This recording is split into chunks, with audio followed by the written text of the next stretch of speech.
नमस्कार। पूर्व पक्ष को आपण मानू मु परशुराम दास स्वागत करुच्ची। दर्शक बंधु, निर्वाचन समय रे भारतीय जनता पार्टी श्रीमंदिर को नहीं बड़ बड़ प्रतिश्रुति देइथला, किंतु सरकार गठन करने परे सेही प्रतिश्रुति को भूली जाइछि भारतीय जनता पार्टी रो सरकार।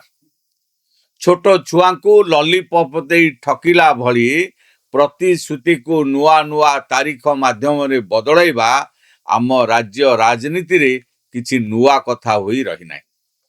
किंतु जेतेबेले एही प्रतिश्रुति सारा विश्वर आराध्य देवता कोटि कोटि ओडियांक प्राण केंद्र जगतरनाथ महाप्रभु श्री जगन्नाथ एवं भावुक भक्त मानक भावावेग सहित जड़ित हुए सेतेबेले प्रश्न उठिबा स्वाभाविक कथा। जनसाधारण मन रे क्षोभ प्रकाश पाइबा भी अति स्वाभाविक कथा। वर्तमान ओडिशार बीजेपी सरकार रे आईन मंत्री थिबा पृथ्वीराज हरिचंदन को नहीं राज्य राजनीति एवं साधारण श्रद्धालुंक मध्यरे एक भिन्न चर्चा आरंभ होइछि। आजिकाली लोक माने आईन मंत्री को सोशल मीडिया एवं साधारण चर्चा रे लॉलीपॉप बांटुथिबा मंत्री बोली कहिबाकू भी पछाउनांती। किंतु काहेकि जानती? कारण से मंत्री पद ग्रहण करिबा परठारु श्रीमंदिर संस्कार एवं सबुठारु गुरुत्वपूर्ण प्रसंग धाड़ी दर्शन को नहीं केवल गणमाध्यम आगरे चर्चा रे रहिबा पई अनेक मिछ प्रतिश्रुति बखानी छंती। रिपोर्ट अनुसार श्रीमंदिर रे श्रृंखलित धाड़ी दर्शन हेबो बोली से प्राय 50 रु अधिक थर भिन्न भिन्न व्यवस्थार विवृत्ति दे सारिले। किंतु वास्तवता कौन? वास्तवता हेउची आज भी श्रीमंदिर रे महाप्रभुंक दर्शन पाई आसुथिबा श्रद्धालु माने केवल कलबल हेउछंती। एपरिकी प्रबल भीड़ एवं अव्यवस्था जुगु अनेक भक्त लाइन रे छिड़ा हुई मूर्छा जाउथिबा भली दुखद खबर मध्य सामना को आसुची। आज पॉलिटिकल भागवत रे आमे पदा को आनिबा आईन मंत्री सेही चारिटी बड़ घोषणा जार तारीख बारंबार बदली चली एवं विश्लेषण करवा रथयात्रा परे सरकार जो नुआ हाइड्रोलिक सिस्टम रो कथा कहउचंदी ता प्रकृत रे केते दूर कार्यकारी होई परिबो। आपण माने देखुतांतु पूर्व पक्ष। मोर आपण मान को अनुरोध, आम चैनल को लाइक करंतु, सब्सक्राइब करंतु, आ मध्य बंधु मानक सहित अधिक अधिक शेयर करंतु।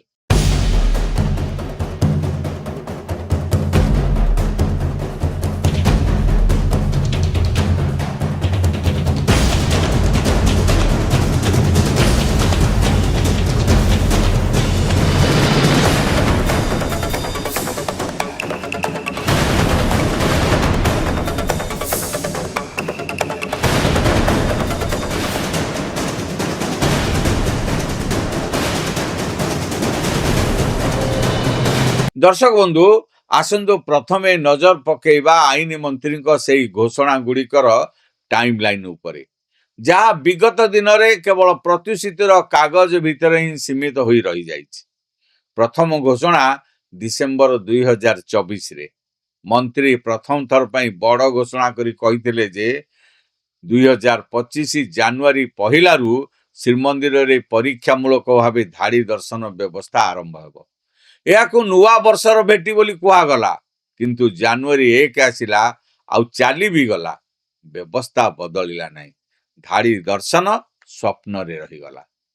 द्वितीय घोषणा जनवरी 2025। प्रथम डेडलाइन फेल हेबा परे मंत्री जनवरी 20 तारीखर नुआ लक्ष्य धार्य कले, किंतु परे से पुणी बयान बदलाई कहले जे मंदिरर नाट्य मंडपरु हुंडी स्थानांतर पई अनुमति मिलिबारे विलंब हेउछि। तेणु याकू फेब्रुआरी 1 को घुंचाई दिया गला। फेब्रुआरी मध्य शेष होला, किंतु काम आगो को बढ़िला नहीं।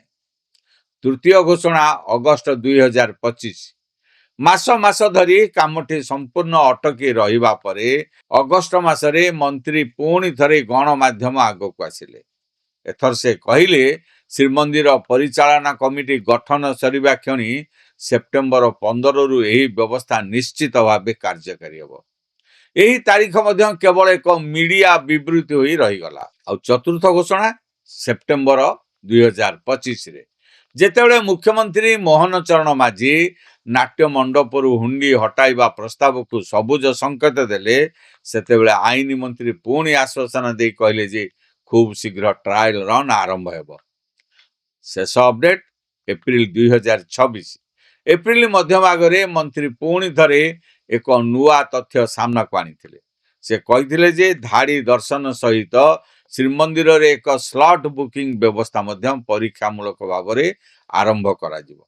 ଆଉ ତାରିଖ ପରେ ତାରିଖ ବଦଳି ଚାଲିଛି, କିନ୍ତୁ ଭକ୍ତମାନଙ୍କର ଦୁର୍ଦ୍ଦଶା କମୁନାହିଁ। ଏବେ ଆସନ୍ତୁ ଜାଣିବା ବର୍ତ୍ତମାନର ସବୁଠାରୁ ବଡ଼ ଅପଡେଟ୍ କ'ଣ।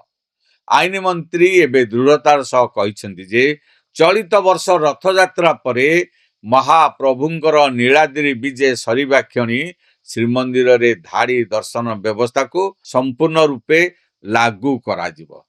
ପୂର୍ବରୁ ଅନେକ ଥର ତାରିଖ ବଦଳିଥିଲେ ମଧ୍ୟ ଏଥର ଆଇଆଇଟି ଭୁବନେଶ୍ୱରର ବୈଷୟିକ ଏବଂ ପ୍ରଯୁକ୍ତି ବିଦ୍ୟାଗତ ସହାୟତା ମିଳିସାରିଥିବାରୁ ରଥଯାତ୍ରା ପରେ ଏହି ସ୍ଥାୟୀ ବ୍ୟବସ୍ଥା ନିଶ୍ଚିତ ଭାବେ କାର୍ଯ୍ୟକାରୀ ହେବ ବୋଲି ସରକାର ଆଶା ରଖିଛନ୍ତି। ତେବେ ଏହି ନୂଆ ଯୋଜନା ଅନୁସାରେ ଶ୍ରୀମନ୍ଦିର ଭିତରେ କେଉଁ ସବୁ ବଡ଼ ବୈଷୟିକ ପରିବର୍ତ୍ତନ କରିବାକୁ ଯାଉଛନ୍ତି ସରକାର, ଯାହା ଶ୍ରଦ୍ଧାଳୁଙ୍କ ଦର୍ଶନକୁ ସହଜ କରିବ ବୋଲି ଦାବି କରାଯାଉଛି। ଆସନ୍ତୁ ସେହି ସବୁ ପଏଣ୍ଟ ଉପରେ ନଜର ପକାଇବା।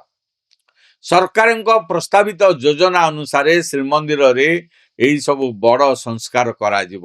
ପ୍ରଥମରେ ନାଟ ମଣ୍ଡପରେ ଭୋଗ ଲାଗିବା ସମୟରେ ପାରମ୍ପରିକ ବ୍ୟାରିକେଡ୍ ଗୁଡ଼ିକ ଶ୍ରଦ୍ଧାଳୁଙ୍କ ଯାତାୟାତରେ ବଡ଼ ସମସ୍ୟା ସୃଷ୍ଟି କରୁଥିବାରୁ ଆଇଆଇଟି ଭୁବନେଶ୍ୱର ସହାୟତାରେ ଏକ ଅଭିନବ ହାଇଡ୍ରୋଲିକ୍ ମୁଭମେଣ୍ଟ ବ୍ୟବସ୍ଥା ପ୍ରସ୍ତୁତ କରାଯାଇଛି।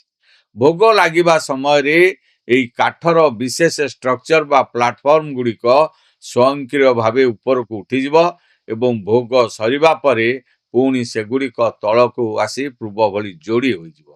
ଏହାର ସବୁଠାରୁ ବଡ଼ ସୁବିଧା ହେଉଛି ଏହାଦ୍ୱାରା ଏକା ସାଙ୍ଗରେ 10ଟି ଅଲଗା ଅଲଗା ଲାଇନରେ ଶ୍ରଦ୍ଧାଳୁମାନେ ବିଭିନ୍ନ ଉଚ୍ଚତାର ପ୍ଲାଟଫର୍ମରେ ଛିଡ଼ା ହୋଇ ସହଜରେ ଓ ଶୃଙ୍ଖଳିତ ଭାବେ ମହାପ୍ରଭୁଙ୍କର ଦର୍ଶନ କରିପାରିବେ।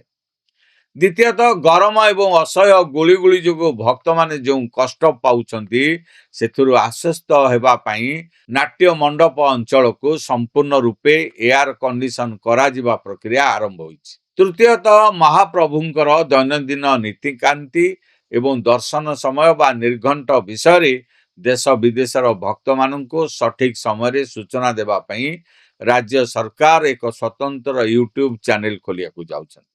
ଏହା ସହିତ ପୁରୀ ସହରର ବିଭିନ୍ନ ଗୁରୁତ୍ୱପୂର୍ଣ୍ଣ ଏବଂ ଜନଗହଳିପୂର୍ଣ୍ଣ ସ୍ଥାନରେ ବଡ଼ ବଡ଼ ଡିସପ୍ଲେ ବୋର୍ଡ ମଧ୍ୟ ଲଗାଯିବ, ଯେଉଁଥିରେ ମନ୍ଦିରର ସଦ୍ୟତମ ସୂଚନା ସ୍କ୍ରଲ୍ ବି ହେବ। ଚତୁର୍ଥରେ, ପୁରୀ ସହରର ସ୍ଥାନୀୟ ବାସିନ୍ଦାଙ୍କ ପାଇଁ ଏକ ସ୍ୱତନ୍ତ୍ର ବ୍ୟବସ୍ଥା କରାଯାଉଛି। ସେମାନଙ୍କ ଆଧାର କାର୍ଡ ସ୍କାନିଂ କରାଯାଇ ଏକ ସ୍ୱତନ୍ତ୍ର ଦ୍ୱାର ଦେଇ ସହଜରେ ମନ୍ଦିର ଭିତରକୁ ପ୍ରବେଶ ଏବଂ ଦର୍ଶନ କରିବାର ବ୍ୟବସ୍ଥା କରାଯିବ। ଏହି ବ୍ୟବସ୍ଥାର ସମ୍ପୂର୍ଣ୍ଣ ବୈଷୟିକ ଦାୟିତ୍ୱ ଓକାକୁକୁ ଦିଆଯାଇଛି, ଯାହା ପ୍ରାୟ ସପ୍ତାହ ଭିତରେ ନିଜର ଚୂଡ଼ାନ୍ତ ରିପୋର୍ଟ ପ୍ରଦାନ କରିବ ବୋଲି ମନ୍ତ୍ରୀ କହିଛନ୍ତି। ଦର୍ଶକ ବନ୍ଧୁ, ଏହିସବୁ ଯୋଜନା, ଏହିସବୁ ଆଧୁନିକ ବ୍ୟବସ୍ଥା ଶୁଣିବାକୁ ଯେତିକି ଚମତ୍କାର ଲାଗୁଛି, ବାସ୍ତବରେ ତାହା କାମରେ କାର୍ଯ୍ୟକାରୀ ହେବ ତ? ଏହା ହିଁ ହେବ ଓଡ଼ିଶାର କୋଟି କୋଟି ଜଗନ୍ନାଥ ପ୍ରେମୀଙ୍କ ମନରେ ସବୁଠାରୁ ବଡ଼ ପ୍ରଶ୍ନ। ଆସନ୍ତୁ ଟିକେ ଇତିହାସ ଆଡ଼କୁ ନଜର ପକାଇବା। ଗତ 2024 ସାଧାରଣ ନିର୍ବାଚନ ସମୟରେ ଭାରତୀୟ ଜନତା ପାର୍ଟି ନିଜର ନିର୍ବାଚନୀ ଇସ୍ତାହାର ବା ପ୍ରତିଶ୍ରୁତିରେ ବଡ଼ ଦୃଢ଼ତାର ସହ କହିଥିଲା ଯେ ସେମାନେ ଓଡ଼ିଶାରେ କ୍ଷମତାକୁ ଆସିଲେ ଶ୍ରୀମନ୍ଦିରର ଚାରିଦ୍ୱାର ସମ୍ପୂର୍ଣ୍ଣ ରୂପେ ଖୋଲାଯିବ। ଭକ୍ତମାନଙ୍କର ପ୍ରବେଶରେ କୌଣସି ପ୍ରକାରର ବାଧା ରହିବ ନାହିଁ। ଓଡ଼ିଶାରେ ବିଜେପି ସରକାର ଗଠନ ହେବା ପରେ ପ୍ରଥମ କ୍ୟାବିନେଟ ବୈଠକରେ ନିଷ୍ପତ୍ତି ଅନୁସାରେ ସାଙ୍କେତିକ ଭାବେ ଅଳ୍ପ କିଛି ସମୟ ପାଇଁ ଚାରିଦ୍ୱାର ଖୋଲାଗଲା, କିନ୍ତୁ ପରବର୍ତ୍ତୀ ସମୟରେ ସ୍ଥିତି ଯେଉଁ ଅବସ୍ଥାକୁ ସେହି ଅବସ୍ଥା ହୋଇ ରହିଛି। ଆଜି ବି ଶ୍ରଦ୍ଧାଳୁମାନେ ପୂର୍ବ ଭଳି ଘଣ୍ଟା ଘଣ୍ଟା ଧରି ଲମ୍ବା ଲାଇନରେ ଛିଡ଼ା ହୋଇ ହଇରାଣ ହେଉଛି। ତେଣୁ ଯେଉଁ ସରକାର ନିଜର ପ୍ରଥମ ଏବଂ ସବୁଠାରୁ ବଡ଼ ନିର୍ବାଚନୀ ପ୍ରତିଶ୍ରୁତିକୁ ସଠିକ୍ ଭାବେ ପାଳନ କରିପାରିଲେ ନାହିଁ, ସେହି ସରକାରଙ୍କର ଆଇନ ମନ୍ତ୍ରୀଙ୍କ ଏହି ନୂଆ ପ୍ରତିଶ୍ରୁତି ବାସ୍ତବରେ କେତେ ଦୂର ସତ ହେବ ତାହା କେବଳ ସମୟ ହିଁ କହିବ। ତେଣୁ ପରିଶେଷରେ ଏତିକି କୁହାଯାଇପାରିବ ଯେ ଆଇନ ମନ୍ତ୍ରୀ ପୃଥ୍ୱୀରାଜ ହରିଚନ୍ଦନଙ୍କର ଏହି ଆଇଆଇଟି ସିଷ୍ଟମ ଏବଂ ରଥଯାତ୍ରା ପରେ ସମ୍ପୂର୍ଣ୍ଣ ଧାଡ଼ି ଦର୍ଶନର ଦାବି ପ୍ରକୃତରେ ଶ୍ରୀମନ୍ଦିରରେ ଭକ୍ତଙ୍କ ଦୁଃଖ ଦୂର କରିବ ନା ପୂର୍ବ ଭଳି ଆଉ ଏକ ରାଜନୈତିକ ଲଲିପପ୍ ବା ଆଶ୍ୱାସନା ସାବ୍ୟସ୍ତ ହେବ ତାହା ଦେଖିବାକୁ ବାକି ରହିଲା। ଆଇନ ମନ୍ତ୍ରୀଙ୍କର ଏହି ବାରମ୍ବାର ତାରିଖ ଘୁଞ୍ଚାଇବା ନୀତି କୋଟି କୋଟି ଜଗନ୍ନାଥ ଭକ୍ତଙ୍କ ଆସ୍ଥା ଏବଂ ବିଶ୍ୱାସକୁ ଆଘାତ ପହଞ୍ଚାଉଛି, ଯାହା ଉପରେ ସରକାର ତୁରନ୍ତ ଧ୍ୟାନ ଦେବା ଉଚିତ। ଆପଣମାନଙ୍କୁ କ'ଣ ଲାଗୁଛି?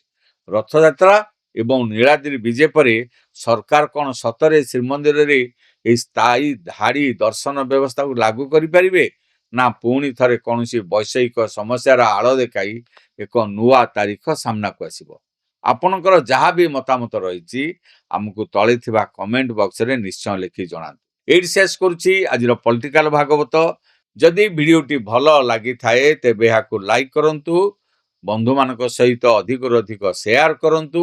ଆମ ଚ୍ୟାନେଲ ପୂର୍ବପକ୍ଷ ପ୍ରସ୍ତୁତ ବିଶ୍ୱ ଚକ୍ରବ୍ୟୁହ, ଦେଶ ଦର୍ପଣ ଓ ମଇଦାନକୁ ସବସ୍କ୍ରାଇବ କରିବା ପାଇଁ ଭୁଲନ୍ତୁ ନାହିଁ। ରହୁଛି, ନମସ୍କାର।